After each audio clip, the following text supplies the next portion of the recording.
Assalamualaikum warahmatullahi wabarakatuh. Shalom, Om Swastiastu, Namo Buddhaya, salam sejahtera buat kita semua. Saya Novalidet Ritonga dari kelas BI ASR sore. Di sini saya akan menjelaskan tentang materi yang ke-13 dan ke-14. Di sini ada komunikasi digital, content, wide and wireless network and device. Nah, yang pertama ada communication.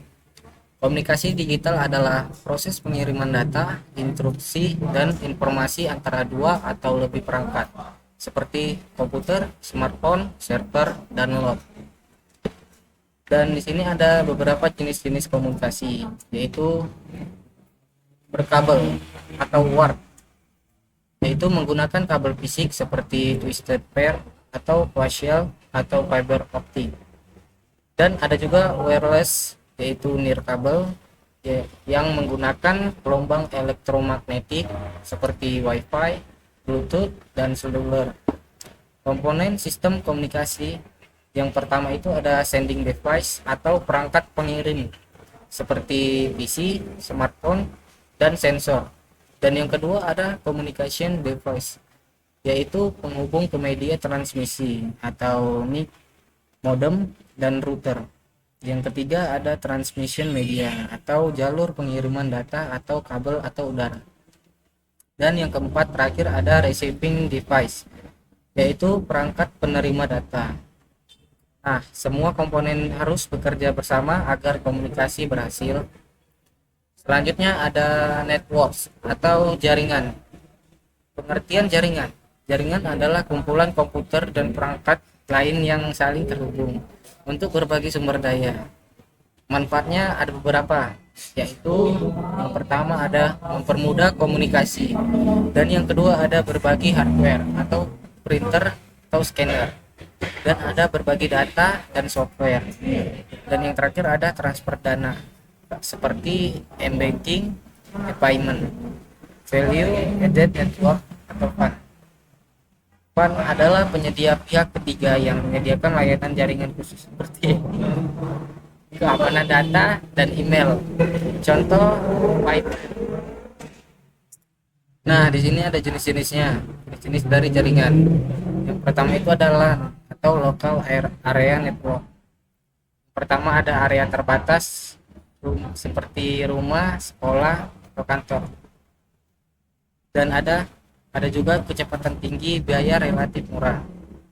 Dan yang kedua ada WLAN, LAN atau tanpa kabel, dan menggunakan WiFi. Yang ketiga ada MAN atau Metropolitan Area Network, yang menghubungkan banyak LAN dalam satu kota. Dan ada WAN, Wide Area Network, area sangat luas seperti negara hingga global. Internet adalah contoh WAN terbesar.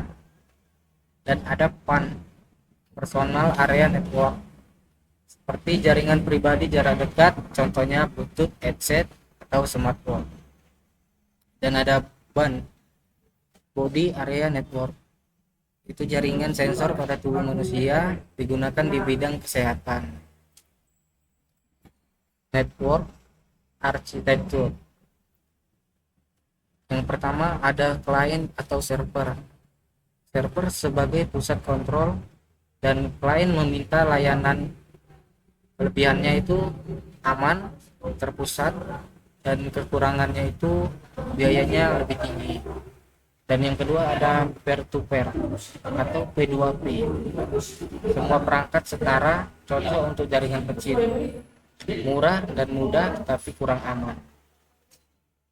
Communication software. Fungsi utama membuat koneksi, mengelola transmisi data, dan menyediakan antarmuka komunikasi. Contohnya seperti email, FTP, browser, dan chat, video conference, dan VoIP. Software ini bekerja bersama protokol jaringan agar data terkirim dengan benar. Network standar dan protokol. Standar jaringan dibuat oleh ANSI IEEE, menentukan aturan akses media dan teknologi. Protokol aturan komunikasi antar perangkat meliputi yang pertama ada format data dan ada penanganan error dan ada urutan pengiriman data, contoh TCP atau IP, Ethernet, Wi-Fi, dan Bluetooth. Communication lines, dedicated line atau koneksi selalu aktif antara dua perangkat.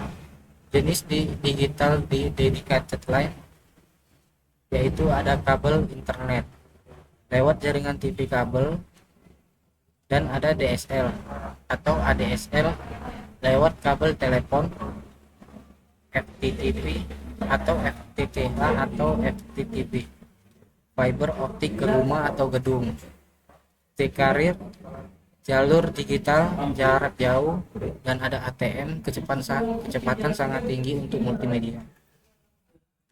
Communication device, ada modem yang pertama itu ada modem broadband modem, kabel DSL, ISDN, dan ada dial up modem yang lambat berbasis analog, dan ada wireless modem yaitu jaringan seluler. Wireless access point menghubungkan perangkat nirkabel ke jaringan kabel. Router mengarahkan data ke tujuan. Variasi seperti wireless router, broadband router, mobile router, network card atau NIC. Menghubungkan perangkat ke jaringan. Hub dan switch, pusat koneksi kabel jaringan. Home networks, tujuannya itu untuk yang pertama ada berbagi file, berbagi printer, dan akses internet bersama. Hal yang perlu dipertimbangkan itu ada 4, yaitu jumlah perangkat dan jangkauan jaringan, jumlah pengguna, dan tingkat keamanan. Transmission media, konsep bandwidth, kapasitas data yang transmisikan, dan aplikasi multimedia butuh bandwidth tinggi latency, dan waktu tempuh data, dan dipengaruhi jarak media dan jumlah node. Physical transmission media, yang pertama ada twisted pair cable, yaitu kabel tembaga berpiling dan mudah digunakan. Yang kedua ada coaxial kabel, lebih tahan noise dan digunakan pada TV kabel. Dan yang terakhir ada fiber optic kabel yang menggunakan cahaya, sangat cepat, aman, tapi mahal dan instalasinya sulit. Wireless transmission media, yang pertama ada infrared, yaitu jarak dekat dan line of sight. Dan yang kedua ada broadcast radio, yaitu fleksibel dan portable tetapi rentan noise. Yang ketiga ada seluler radio 1G hingga 5G dan digunakan pada ponsel dan modem. Dan ada juga microwave,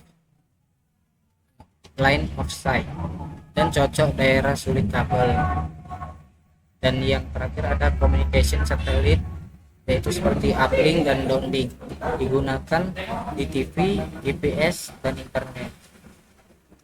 GPS fungsinya menentukan lokasi geografis menggunakan sinyal satelit, seperti di aplikasi navigasi, pemetaan, pelacakan, perhitungan kecepatan dan ketinggian.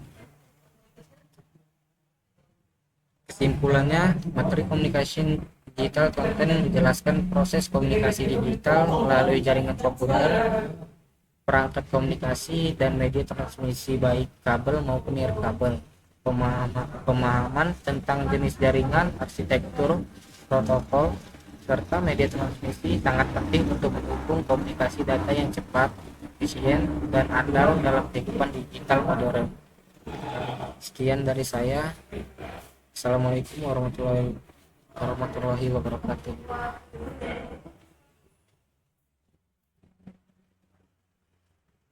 Ya sih. Kenapa tahu?